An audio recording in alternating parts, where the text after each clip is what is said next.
Overflows. Emotional intelligence and self-understanding, insights into life, love, and light. The purpose of developing emotional intelligence is to help deepen self-understanding, increase self-awareness, and to enable individuals to control and manage their emotions effectively. Like individuals with emotional maturity, it is generally seen that people are emotionally immature. Even with all the university degrees and so, this emotional maturity does not come. This is a totally a different approach.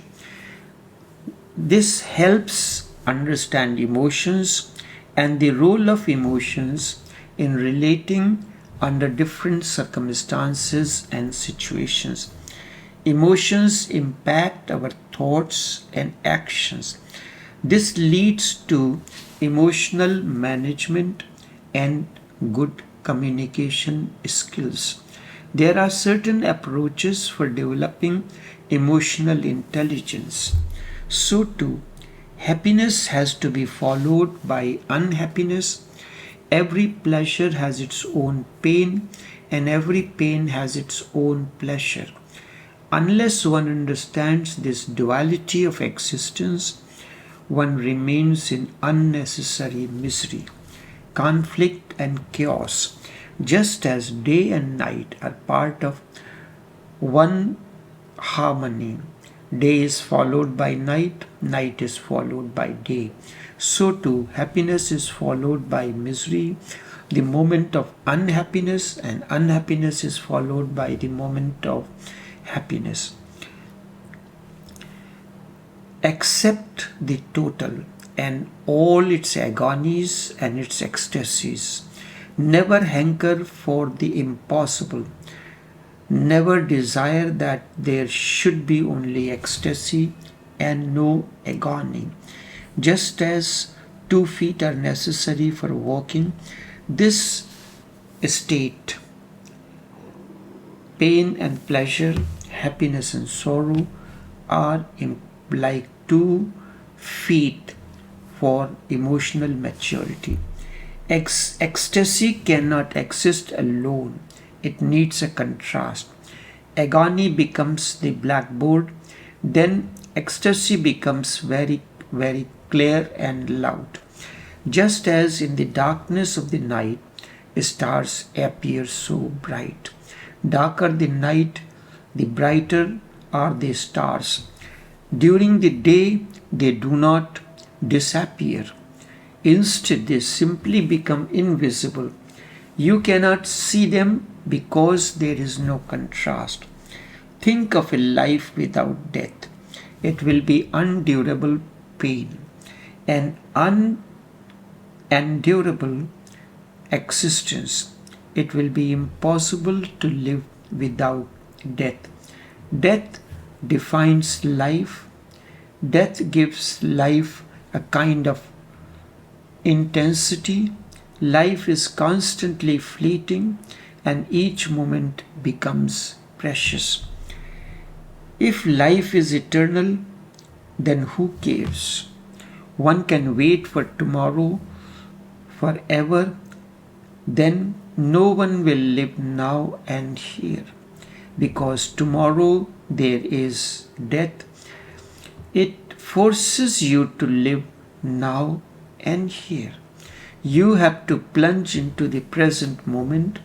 You have to go to its ultimate depth, because who knows, the next moment may come or may not come. Therefore, live this moment totally, seeing the rhythm. One is at ease with both. When unhappiness comes, one welcomes it, and when happiness comes, one welcomes it again. You know that they are partners in the same game and both support one another like two magnetic force, and between with the interaction of the two, a magnetic field, energy of life is created. Energy of life is created when the energies from opposite poles, happiness and unhappiness, balance one another. This has to be continuously remembered. If it becomes a fundamental remembrance in you, your life will have a totally new flavor. It will have the flavor of freedom, the flavor of unclinginess, the flavor of non-attachment. Whatsoever comes, you remain still, silent, and accepting. And the person who is capable of being still, accepting pain, frustration, and misery, transforms the very quality of misery itself. To him, misery also becomes a treasure. To him, even pain gives a sharpness. To him, even darkness has its own beauty, depth, and infinity. To him, even death is not the end, but only a beginning of something unknown. Remember, relationship and interdependence are not synonymous. Relationship is one thing, interdependence is totally another. Relationship means you are separate, you are independent, and so is the other, and you decide to relate with one another. Relationship is not interdependence, it is a contract between two independent persons. When two independent persons interact with one another, relationship is formed. Hence, all relationships are false because basically independence is false. Nobody is independent, and if you are not independent, how can you relate? With whom can you relate? Life is interdependence. Nobody is independent. Not for a single moment can you exist alone. You need the whole existence to support you. Each moment you are breathing it in and breathing out. It is not a relationship, it is utter interdependence. You are breathing in and breathing out. This is interdependence. Remember, I am not saying it is dependence, because the idea of dependence again presumes that you are independent.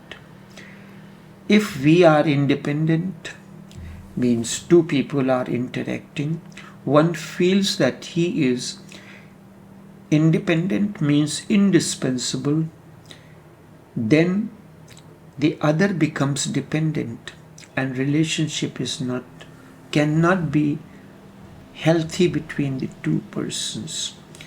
The idea of dependence again presumes that we are independent. If we are independent, then dependence is possible, but both are impossible. It is interdependence. Can you say waves are independent from the ocean, or they are dependent on the ocean? Neither is true, because waves are ocean. They are the ocean, neither independent nor dependent. Waves arise on the surface of the ocean. It is the oceanic water that assumes the form of waves. Ocean cannot exist without the waves. Can Can you see an ocean which does not have waves? The magnitude of waves may differ. The waves, so too, the waves cannot exist without ocean. They are utterly one. It is one unity. Really, it is the ocean that waves. It is the ocean that waves. And so is your life. You are the waves of a cosmic ocean of consciousness. You are waves of a cosmic ocean of consciousness. One day you rose on the surface of the ocean of life like one of the myriad waves. And this waves continues. The day this wave dissolves in the depth of the ocean, then there remains, the wave subsides, the wave of life subsides in the ocean of consciousness, then there remains a silence, as if, and it feels as if the storm has found a shore, as if a storm has found a shore. And so is your life. You are waves of a cosmic ocean of consciousness. One day, like one of the myriad waves, you rose on the surface of the ocean of consciousness. This means love can have three dimensions. One is that of dependence, that happens to majority of the people. The husband is dependent on the wife is dependent on the husband. They exploit each other, they dominate each other, they possess each other and reduce each other to a commodity. In 95% of cases, that is what is happening around you. That is why love, which can open the gates of paradise, only opens the gates of hell. Second possibility is love between two independent persons. That too happens once in a while, and that too brings misery because there is a constant conflict. No adjustment is possible. Both are so independent and nobody is ready to compromise, to adjust with the other. Poets, artists, thinkers and scientists live in a kind of independence, at least in their minds. They are impossible people to live with. They are eccentric people to live with.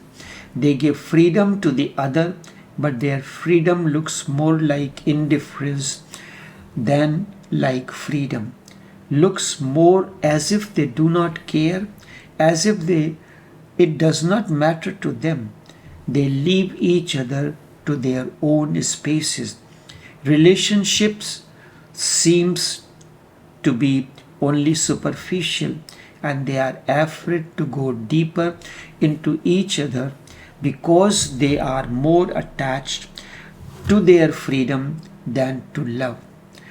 They are more attached to their own individual freedom than love, and they do not want to compromise. Then there is a third possibility of interdependence. That too happens very rarely, but whenever this happens, a part of paradise falls on earth. Two persons, neither dependent nor independent, are but in a tremendous synchronicity, as if breathing for each other. One soul in two bodies. Whenever that happens, love has blossomed. Beauty has blossomed. Only call this as love. The other two are not really love. They are just arrangements. Social, psychological, biological, but arrangements. The third is something spiritual in nature. Both are interdependent, and this possibility is very important. This happens rarely, as if they are breathing one soul, one and two bodies.